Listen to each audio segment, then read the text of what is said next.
All right, Alexander, we have documented what happened in Belarus with Ryanair pretty extensively. We've done a couple of videos and a live show on the Duran. You've done a pretty in-depth analysis on what happened, and I think we've covered the story really well. But just to be thorough, I think it would be good if we presented a third alternative as to what may have happened. And I say a third alternative because I'll say the first two. The first alternative, you could say, is the EU's, the West's narrative of what happened. Dictator Lukashenko targeted journalist Protasevich, got the plane to hijacked the plane. I'll use their words, hijacked the plane over Belarus, got it to land, and then apprehended this journalist slash opposition freedom fighter. That's the West narrative. Fine. The second narrative is the narrative that we've been reporting on, which is that Protasevich was up to some no good in Greece. Maybe he got mixed up with some shady characters, including one U.S. ambassador, Payet, who was in Athens, who was also coincidentally the ambassador of U.S. in Ukraine during the coup, the 2014 Maidan. But anyway, he got mixed up with all these guys. He was running an opposition Telegram channel. He's a close associate with Svetlana Tikhanovskaya, who's the opposition leader in Lithuania. He's involved with all these figures. As a journalist, he's in Greece covering this Delphi forum. Somehow he, for various reasons, we believe that he was maybe given some documents to take back to Lithuania. Supposedly, he had contact with a Russian speaker, either at the airport or on the plane. We're not sure exactly where he had this contact from, but we know he sent a message. Allegedly, he sent a message, a private message on Telegram. Once again, that's not completely confirmed either. No. But that's the story. So we came to the conclusion that perhaps Belarus intelligence, Russian intelligence, tagged this guy, followed him, knew he was getting on the plane. Plane flies over Belarus. Lukashenko uses this bomb threat that came in as an excuse to ground the plane and apprehend Protasevich. That's the other narrative, the second narrative. The third narrative is came to my attention via Zero Hedge, and they republished a story from South Front. And now full disclosure, I'm not a follower of South Front, and this story would not have come to my attention if it wasn't on Zero Hedge. But as I read this story out of curiosity, it makes some sense. Either way, it's an interesting third narrative. They present the narrative that perhaps this was a CIA false flag, in that Protasevich was somehow thrown under the bus by intelligence agencies, Payet, the CIA, maybe Tikhanovskaya, who knows? And it was kind of like a trap that was set for Lukashenko. In other words, he was set up to go to Lithuania, set up to appear that he may have been involved in carrying some documents or something. As the plane was flying over Belarus, this bomb threat came in. From what I understand, it came in the form of an email as well, Alexander, and there is documentation, actually I can't confirm it, that the email bomb threat had something to do with Hamas and was sent to Athens, Lithuania, and Belarus air traffic control. So they all received this bomb threat. Anyway, to make a long story short, they get this bomb threat. The pilot, this is confirmed, the pilot makes the decision, not Lukashenko, the pilot made the decision to turn back to Minsk and land the plane there following protocol. This is confirmed that the pilot made that decision. That's very important. The Ryanair pilot made the decision to land. Lukashenko, once he got wind of this bomb threat, followed protocol and sent the MiG planes to escort the commercial jet safely to the ground. That's the third narrative. Once that plane landed, then it was found out that Protasevich was on that plane, and that's when he was apprehended. So they kind of threw him under the bus in order to create this controversy. Who's they? Maybe Payet, maybe the deep state, maybe intelligence agencies. Maybe this is their plan D in trying to strangle Lukashenko. Finally, Alexander, what is the evidence that may connect a lot of these dots. What's the smoking gun here? The smoking gun may be a photo that allegedly Protasevich's girlfriend sent to a close aide of Svetlana Tikhanovskaya. When that close aide got that photo with the indication that they had landed in Minsk, it was posted on Twitter with the message, the regime landed Ryanair plane, which was flying from Athens to Vilnius, in order to arrest the famous Belarusian journalist Roman Protasevich. In Belarus, he faces the death penalty. Belarus has seized a plane, put passengers in danger in order to repress an opponent. Here's the key, Alexander. This is the key. This tweet was put on the internet before Protasevich was arrested and apprehended. That's supposedly the smoking gun. So the question is, how did Tikhanovskaya's aide know this? There's also a small little hint that he mentioned the death penalty, which is wrong according to Belarusian law. From what I understand, it's 15 years, wrong. Not the death penalty. It is law. It is wrong. Now, we've got to be careful with tweets, because sometimes, of course, people get timings wrong and things of that kind. I find the other thing that's really very interesting about this is the fact that it was the pilot who took the decision to land in Minsk. In other words, the story that the plane was forced to turn round and come to Minsk, and the drama about the aircraft, the MiG fighter being sent, and with the implication that the MiG fighter, it was the MiG fighter that basically put pressure on the pilot to make him land in Minsk. It turns out that isn't true. And I ought to clarify something, which is that my previous discussions of this story, I'd myself given credence to some of the claims about the MiG fighter. But as has been pointed out, the sending up of the MiG fighter is fully in line with protocols in the event that there is a bomb threat, as the Belarusians say there was.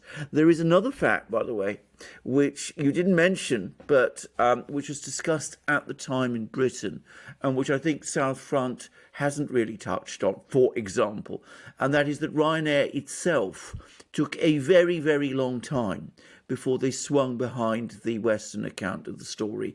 They too seemed to be acting for a while as if there had been a genuine, or at least they had believed that there had been a genuine bomb threat and that their plane had not been forced down. And as we know, they too, for a time, in fact, perhaps even still, insisted that they would go on flying to Belarus. Now, I want to say all of this. Of course, I don't know exactly what happened. There's not going to be an investigation either. I think some of the people that we've been talking about are perfectly capable of setting up an incident in the way that you suggested in order to put someone like Lukashenko in political difficulty. And South Front, which is perhaps important to say, is an entity which has been criticised by the US government and which the US government claims has Russian connections. South Front makes the point that this all happened coinciding with a European Council meeting, and that European Council meeting had, by the way, been convened in order to discuss the EU's relationship with Russia, specifically with Russia. So it could be, if you want to run with this theory, it could be that the idea was to set up this provocation, throw the European Council meeting into chaos, exploit it at this meeting to redirect anger towards Russia. We know that some of the participants at that meeting, including Emmanuel Macron, wanted to improve relations with Russia, and that was part of what the agenda behind all of this was. That's an entirely plausible theory. I want to stress it's a theory. I don't know whether it's true. But if it was what was done, then one can say that it failed. And it's failed on two counts. Firstly, in terms of Belarus, It's not weakened Lukashenko's grip on the country. On the contrary, this episode may, if anything, have strengthened it. It's apparently frightened an awful lot of his opponents, and it's pushed him even more deeply now into Russia's hands. And the Russian Foreign Minister, Sergei Lavrov, has actually come up with a statement in which he says that Russia will look after Belarus if it is in trouble. He's actually said that. So in terms of Lukashenko, he's actually been strengthened, if anything, by this affair, and his relationship with the Russians has become closer, which is contrary to what the West intended. And as for relations with Russia, what happened at the European Council meeting, and I've just done a recent programme for my channel about this, is that there was an absolute standoff. The anti-Russian hardliners, led by Poland and the Baltic states and Sweden, were countered by those led by Macron, who want to reopen a dialogue, and it proved impossible, even despite this incident, for any agreement to be reached, and the result was that no decisions were made, and it was all put off to another meeting in July. So in terms of the results, the effects of this affair, if there was a plot, if there was a conspiracy, and the kind of people, as I said, who we're talking about are fully capable of organising conspiracies like that, well, the conspiracy failed. In fact, it failed in that it has achieved the opposite outcome to the one that they were working towards. What do you make of the fact that the BBC has also reported on Protasevich and has actually done a story on his connection with the Azov Battalion? They once again, they say he was acting as a photographer, and that may be so, but if the best case scenario is that he was a photographer with Azov in Ukraine, it's kind of akin to me saying, you know what, I'm going to be a photographer for IS while they go around beheading and killing people, but I'm a photographer, so I'm just hanging out with them. You know, I'm just their photographer. And there's photos of Protasevich hanging out with Azov, breaking bread with them, wearing their uniforms and military gear, wearing their very, very far-right symbols and T-shirts. But it's interesting that my point on all of this is that the BBC got in front of this. What does that tell you? Well, it tells us, it's actually it's one of the most interesting things about this affair. I mean, initially, there was a total blackout about this aspect of Protasevich. I mean, there was an attempt there wasn't any reporting of it. Then there was a story in, I think it was the Times, that some of those photographs were photoshopped. And then, of course, what happened was that the actual founder and leader of the Azov Battalion, a man called Belitsky, actually came forward and actually confirmed that Protasevich had indeed been involved in it. Now, which basically undermined the whole Photoshop theory and, the idea that this was all some part of some sort of Russian disinformation campaign, which is where I think it was all working up to. And then, bizarrely, instead of dropping the story and imposing silence on it, the media itself in Britain has been covering it, which is most unusual. And we've been learning for the first time, British readers have been learning for the first time some of the things about what the Azov Battalion actually is. They've been learning for the first time that, it's not just some unit in the Ukrainian army. It is a far-right, extreme right organisation with all kinds of views, which, if you express them in Britain, would get you into very serious trouble indeed. And anyway, so they've been finding that out. And by the way, your point about, whether he was a soldier or whether he was just working in their press office, but what difference does it make ultimately? I mean, the fact is, he is clearly a sympathiser and someone who identifies with these sort of views. And remarkably and very interestingly, all of that, perhaps it's not been given huge prominence, but all of that is now being debated and discussed and has been spoken about in Britain. Now, I think what it shows is that someone in authority has decided that they've got to start distancing themselves from this incident because there's more to it than appears.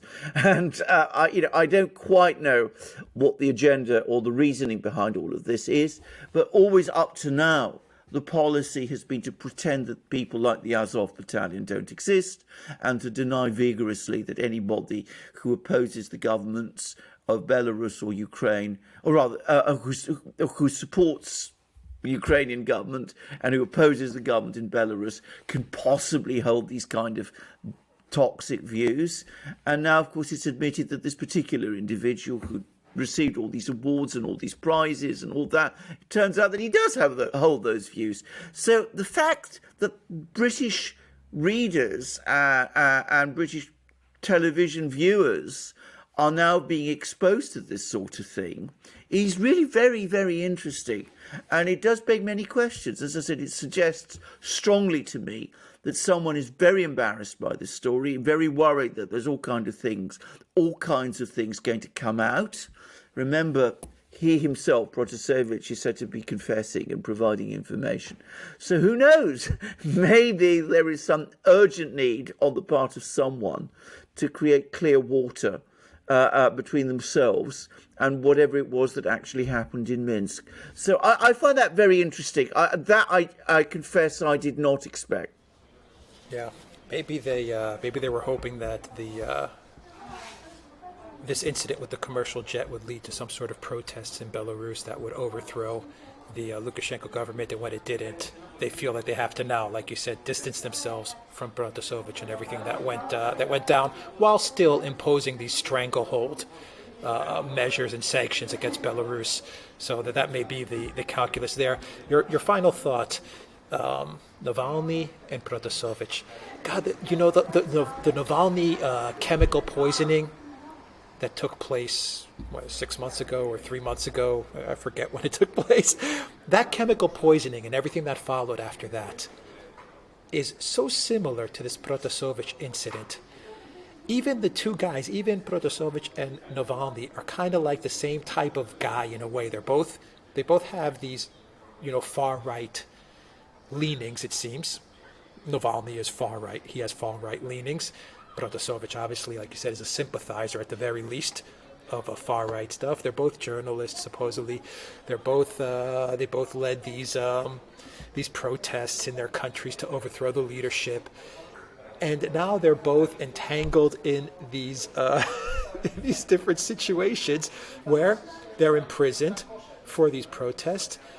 But what led to these protests, what led to these imprisonments, seems to be these false flag operations. In Navalny's case, you have this Novichok thing where he ended up in Germany and he actually went back to Russia, and this whole intrigue there. And now you have this Protasevich thing, which maybe he was thrown under the bus in order once again to overthrow the Lukashenko government by intelligence services. What do you think? The parallels are striking. They are indeed striking, and I would remind you, Alex, and I would remind our viewers that at the time, way back when the poisoning or alleged poisoning of Navalny took place, I did point out that perhaps what had exposed him to this incident, to this whole affair, was the fact that he had failed completely to organise protests against the Russian constitutional referendum that took place last year, and that this made him look both ineffectual and vulnerable at the same time, and perhaps expendable. And so it looks as if he was expended, and perhaps Mr. Protasevich, who was a key organiser of these protests in Belarus, which also failed, has become expendable and has been expended also. I don't know, but it's an interesting thought. It's incredible, the parallels between this. Anyway, all right. Any other thoughts on this alternative theory? Once again, this is just a theory. No, guys, I mean, there's three narratives. No. I mean, there's clearly this story is clearly more complicated than it appeared at the beginning. I mean, the fact that this Twitter thing is interesting, very interesting, to say the least. The business of the pilot making the decision the fact that it wasn't a forced landing in the way that it was made out to be, which, I mean, to my mind, defeats the whole theory that it was a hijacking. That also, I mean, is extremely interesting. And there's an awful lot more to this incident than probably we were told. And I suspect than we will ever be told. But clearly there is some kind of intelligence war going on over Belarus. But I think, however the details worked out, exactly what was going on, the outcome, nonetheless, is clear. Lukashenko is still there, still in control, probably stronger. He's meeting with Putin in a few days. He's actually going to Moscow. He's meeting with Putin in a few days. This is a pre-arranged meeting. He's drifting ever closer to Russia. The Russians are the big winners. They are in control. They're seeing Belarus moving ever closer to their camp. So whatever it was that was being tried here, it has failed. One final question that just came up. I mean, the evidence would be easy to figure out, wouldn't it? Oh, yeah. I mean, in your opinion, you if they wanted to get to the bottom of it, you would be able to find this email of the bomb threat, which went to the air traffic controllers. And I'll read you the line from the article, which says, a record, and I'm reading you what the article says, a record of the pilot's call with the dispatcher has been recently published online. It confirmed that it was pilot's decision to land in Minsk. So you would have a record of this as well. And this blows apart, once again, like you said, the narrative that Lukashenko ordered the plane to be brought down if it was the pilot's decision. I mean, we have records. If they wanted to show the truth, as a lawyer, this would be a slam dunk kind of case. And Alex, I can tell you, I mean, I've dealt with many investigations. I've never been, and I always say this, I've never been an investigator myself, but I have been on the receiving end of many investigative reports. This investigation, if it were ever to take place, would take 2 weeks, maximum a month, to get all the information out and to have a full report done. And we know everybody that was involved. We can go through all the reports, all the air traffic control data, the information that passed. We can check the Twitter accounts. We can look at the servers. We can find out. You can find out everything. It would be extremely straightforward to do, and you could have a full and objective and complete inquiry, which would come up with a completely full explanation of everything that took place. I'm just going to finish by saying, by the way, that the Belarusians are asking for that. I'm not, they may be doing that in the full knowledge that, that's not going to happen, and they may be utterly cynical about it. But the Belarusians are actually asking for an investigation. It is people in the West who are showing no interest in holding one. Now, there may be all sorts of reasons for that, and I'm not going to speculate, but just saying. Yeah. The fact that they came out so quickly with their condemnation of everything is also a sign that something's amiss. Absolutely. Absolutely. Yeah. The European leaders came out right away. Yes, it's always a sign. Absolutely. It's always a mistake to jump to conclusions about anything, and certainly so over something like this. All right, guys, we'll leave it there. Real news, 10% off all Duran merchandise. I wear my Duran merchandise, Alexander, even when I'm at the cafes. I don't have the internet anywhere else. By the way, so do I. When I walk my dogs too. I mean, people will see me in them. So, I mean, definitely all the time I wear them. I mean, they're that comfortable and that marvelous and that stylish. And my wife who's out at the moment shopping, she's wearing one of our hoodies. So there you go. There you go. 10% off, guys. Use the code REALNEWS and Super U, Locals Community. Check it out. Odyssey, BitChute. We post exclusives to all these networks. You'll find a link down below. Take care.